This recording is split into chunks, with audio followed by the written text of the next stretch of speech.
Have you ever wondered if there's a clear, accessible path to a more joyful life, one that's drawn from truly ancient wisdom? Well, today, that's exactly what we're diving into, right from the Bhagavad Gita. We're going to focus on a really powerful stage known as the path of devotion. It's a feeling a lot of us have, right? You hear these big, abstract ideas like a formless, universal consciousness, and it can feel, well, distant, maybe even impossible to really wrap your head around. This is a question that countless seekers have faced, including the great warrior Arjuna himself. But what if there's a practical path designed specifically for us, for that very challenge? So here's the basic idea. In the Gita, Lord Krishna lays out 5 stages to achieve joyful living, but he does it in a really interesting way. In reverse, he starts with stage 5, the highest and most difficult path, and then works his way down. The logic is simple. You only explore a lower stage if you feel like the one above it is just out of reach for you. So today, we're landing on a super important and powerful step, stage 4. I want you to think of this stage as a vital bridge. It's specifically designed to connect our everyday, tangible reality with that vast, formless divine. You know, this is the exact path that was recommended for Arjuna himself when he was struggling to comprehend a universal, abstract God, a struggle I think many of us can relate to. And that really gets to the heart of what this stage is all about.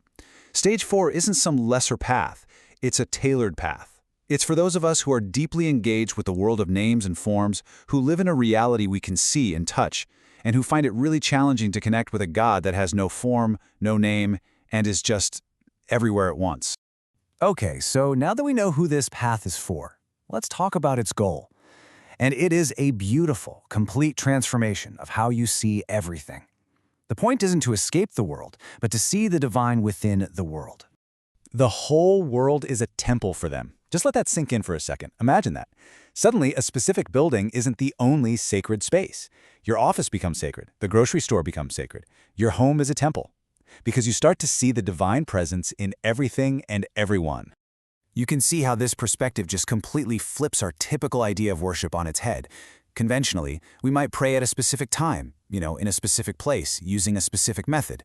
But in stage 4, your entire life becomes the prayer. Every single action, every conversation, every moment is an interaction with the divine. It's a constant, living, breathing devotion. Now, a profound shift in perception like this requires a certain kind of inner readiness. So, what are the qualifications you need to really begin walking this path effectively?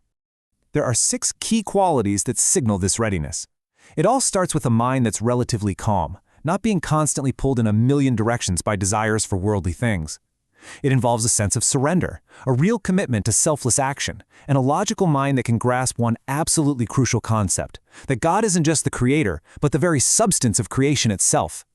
Let's take a closer look at that last point, because it's a big one. This is the idea of the material cause. It's actually pretty simple when you break it down. Think about a potter and a clay pot. The potter is the intelligent cause, right? The one with the skill and the plan. But the clay is the material cause. It's the stuff the pot is actually made of. Well, in this view, God is both. God is the intelligence that designs the universe and the substance from which the whole thing is made. And if you think about it, that means there is nothing in the universe that is not God. So, with that foundational understanding in place, how do we actually put this into practice? Well, the Gita lays out a really clear 4-step process for cultivating this state of constant conscious devotion. The process unfolds like this. First, you just get the core concept intellectually. God is the material cause. Second, you make that knowledge firm and steady in your mind, and meditation can be a great tool for that. Third, and this is so practical, you consciously work to avoid negativity towards anyone. Because hey, if everything is God, then that person who really annoys you is also a form of God. And finally, you redirect your desires. So instead of wanting things, you direct that powerful energy of wanting towards the divine itself. Following this path with real sincerity leads to the ultimate benefit. And we're not just talking about feeling good in the moment. This is about a fundamental spiritual evolution. So here it is, the ultimate benefit of mastering stage 4. By practicing devotion to God in all forms, you gain the mental and spiritual maturity to finally cross that bridge. You become fully prepared for stage 5, the ability to perceive and worship the formless, nameless divine directly. This is the promise. The path of seeing God everywhere ultimately leads to the destination of merging with God. That feeling of separation just dissolves.